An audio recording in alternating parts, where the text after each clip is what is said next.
बीते हफ्ते भी प्याज के भाव में उठापटक के साथ बाजार तेजी पर ही बंद हुई। किस क्वालिटी में बाजार का रुख तेजी की तरफ रहा और किस कारण, जानेंगे पूरी रिपोर्ट प्याज की तेजी मंदी के बारे में। नमस्कार, मैं हूं शिवांगी और आप देख रहे हैं एमसूरवा एग्रो का डिजिटल पेज।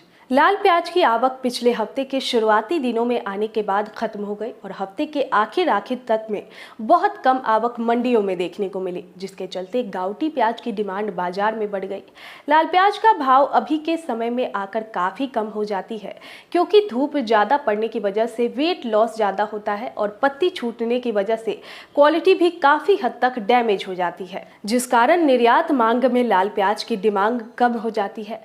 और अब जब लाल प्याज की आवक जब पूरी तरीके से खत्म हो चुकी है तो नई प्याज की डिमांड में इजाफा देखने को मिल रहा है। हालांकि अगले हफ्ते आवक के प्रेशर बढ़ने की संभावना की वजह से बहुत ज्यादा तेजी नहीं दिख रही है। निर्यात की बात करें तो प्याज का एक्सपोर्ट फिलहाल पिछले साल की तुलना में कम किया जा रहा है। देश के सबसे बड़े प्याज उत्पादक क्षेत्र नासिक के निर्यातकों का कहना है कि भुगतान में हो रही देरी की वजह से श्रीलंका को निर्यात कम हुआ है। निर्यातकों का कहना है कि बांग्लादेश और श्रीलंका को होने वाले प्याज के निर्यात में 4000 से 5000 टन तक की गिरावट देखने को मिली है। श्रीलंका में आर्थिक संकट की वजह से निर्यातकों का बकाया 2 से 3 महीने तक का हो गया है।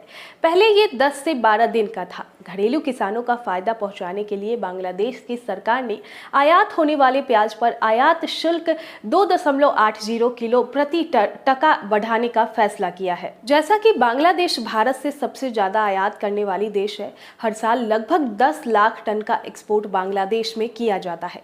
प्याज के स्टॉक के बारे में रिपोर्ट देखें तो स्टॉकिट्स की खरीदी अभी भी उतनी जोर की नहीं देखने को मिल रही है।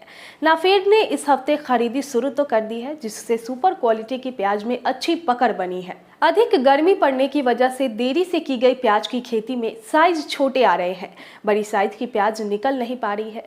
जितना प्याज का रकबा किया गया था उस हिसाब से इसकी उपज नहीं देखने को मिल रही है। पिछले वर्ष स्टॉकिट्स की लिवाली काफी अच्छी थी, जिससे प्याज के भाव में अच्छी बढ़त देखने को मिली थी। आने वाले समय में उम्मीद है कि स्टॉकिट्स की खरीदारी बढ़ेगी, जिससे प्याज के भाव में सुधार की तरफ जाता हुआ दिख सकता है।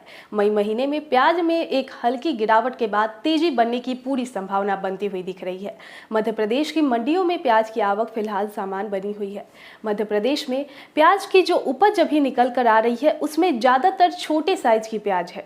अब बात करें प्याज के भाव के बारे में तो सुपर क्वालिटी की प्याज 1000 से 1300 तक नीलाम किया जा रहा है। वहीं मीडियम साइज की प्याज 800 से लेकर 1000 तक देखने को मिल रही है। गोल्टा प्याज 500 से लेकर 700 तक बिकता हुआ नजर आ रहा है। गोल्टी प्याज का भाव 300 से 500 रुपए प्रति क्विंटल है।